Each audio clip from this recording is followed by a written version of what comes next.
আমার তো শুক্র করে 8 দিন আমি মাইকে আজান শুনি নাই, কারণ অত ছিল না, টিউবওয়েল ছিল সারা গ্রামে। তো তৎকালীন সময় ওই বাজ পাখির ডাক শুনে নাঙল নিয়ে যেত, তো ওই ভোর রাত্রে গিয়েছে। কিন্তু ভাইয়ের আবার ওই সাধু সঙ্গ করার কথা। তো ছোট ভাই ওই বড় ভাই আগে আগে যাচ্ছে, ছোট ভাই করছে কি নাঙল ঠিকই চাষ করছে, হাল চাষ করছে বটে, গুটি ধরাও আছে, কিন্তু তার এই মনটা চলে গেছে শ্রীধাম বৃন্দাবনে। বৃন্দাবনে এমন লীলা দর্শন করছে, স্মরণে লীলা দর্শন করছে। লীলা দর্শন করতে করতে উনি নিজে লীলা দর্শন করছে। এই যে সখী অনুগত মঞ্জুরি নামা প্রাপ্ত হওয়া ভজনের কথা বলছি। মন্ত্র নিলেই হবে না, তাজা মোটা গুরু দেখে মন্ত্র নিলেও হবে না, আপনার আগে পরম্পরা এবং মঞ্জুরি নামা আছে কিনা এগুলো একটু জানিয়ে বুঝে নিতে হবে। আজকাল তো ছেলে পরম্পরা গুরু, আমি ছাগল পরম্পরাই করি। ছাগলের বাচ্চা যেমন ছাগল হয়, গুরুর বাচ্চাও গুরু হয়। ছাগলের আর গুরুর মধ্যে কোনো পার্থক্য নাই, কিন্তু গুরুর সংখ্যা এটা নয়।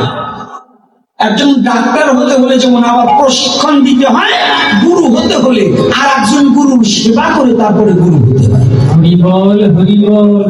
কিন্তু আমাদের মধ্যে তো গুরুর ছেলেই গুরু। কি এরকম হয় কিনা বলুন, কথা বলেন না? লোকে হাত কম উঁচু করে, কি ভয় বাড়ল সব। আরে কথা যা বলবো বলি যাই, যেটা আপনার লাগে।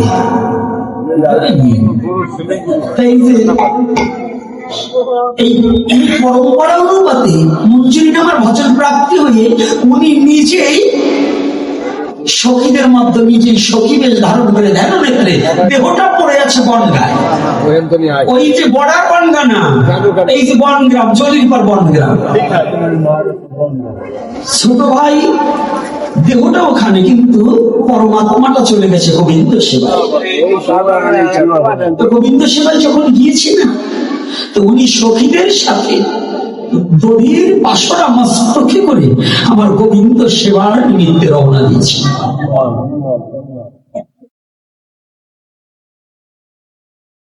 তো এই হাল চাষ করতেছি, ভামর একটু এলোমেলো হয়ে গেছে। একবার বলছে ভামর ঠিক কর, শুনিনি, কেন দেহটা শুধু ওখানে আছে, মন তো সেই মানুষের কাছে চলে গেছে। বড় ভাই একবার দুবার তিনবার বলছে, সহ্য হয়নি আর।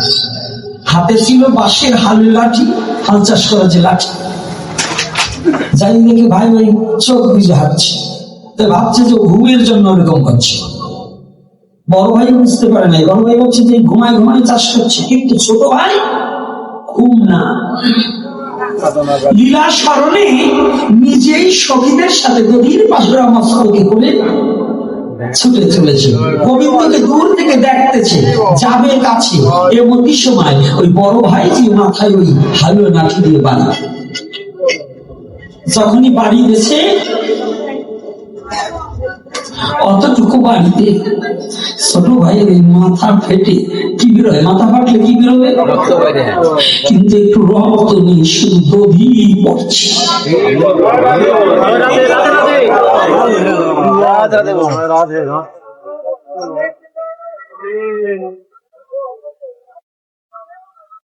মস্তক ফেটে গেছে, ভাই গায়ে দিয়ে পড়ে গেছে। ওর মাথায় তো ধোতি ছিল না, পড়ছে কি? বড় ভাই যে ছোট ভাইকে জড়িয়েছে, ভাই কি হলো? কি দাদা,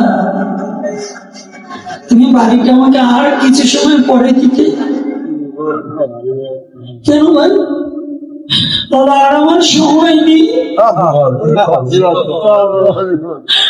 জানো দাদা, জীবনে বড় সাত করে আজ দধির পাশরা মস্তকে করে আমি সখীদের সাথে আমার গোবিন্দ সেবায় গিয়েছিলাম।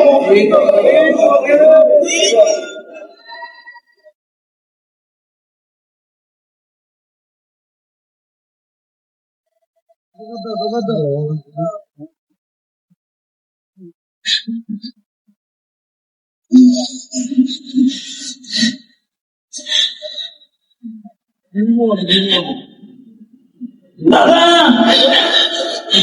দুরুদ আমার গোবিন্দকে রাধারানীকে আমি দর্শন করলাম, কিন্তু আমি দধি সেবা করাতে পারলাম না।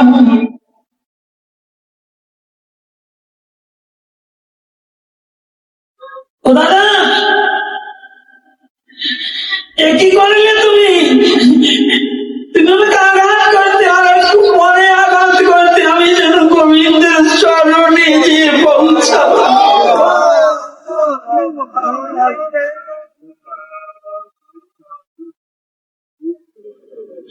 তুমি আমাকে আর একটু আগে আঘাত করতে, আমি গোবিন্দের চরণে পৌঁছাতে পারতাম, কিন্তু তুমি এমন সময় আমাকে আঘাত করলে।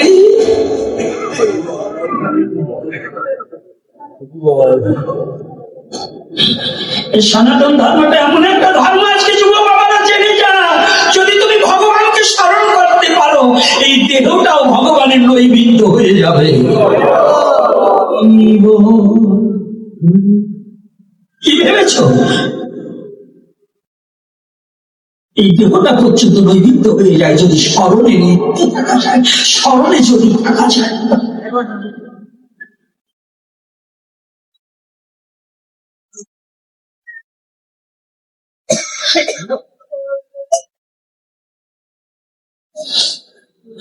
বড় ভাই জড়িয়ে যাচ্ছে, ভাই দাদা আর সময় নেই।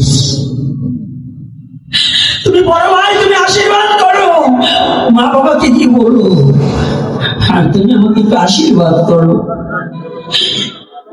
আজকে আমি যেমন গোবিন্দ সেবা থেকে বঞ্চিত হয়ে গেলাম, তুমি আমাকে আশীর্বাদ করো, আমি গিয়ে যেন ওপারে গিয়ে যেন আমার গোবিন্দের চরণের সেবায়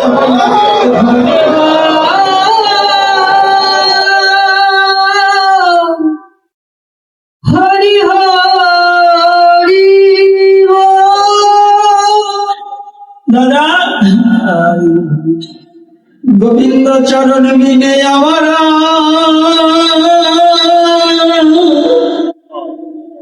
কিছু নাই, গোবিন্দ চরণ বিনে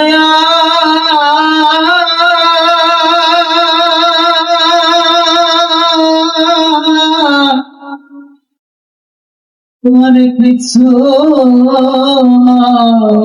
রে,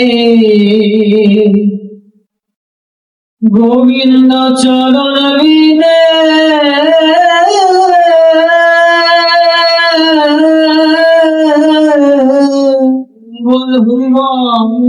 আর কিছু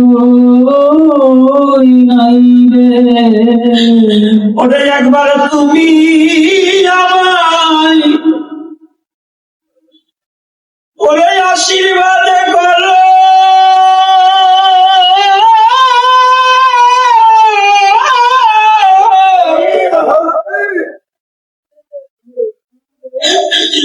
আমার দেহ যেন ওই তার সেবা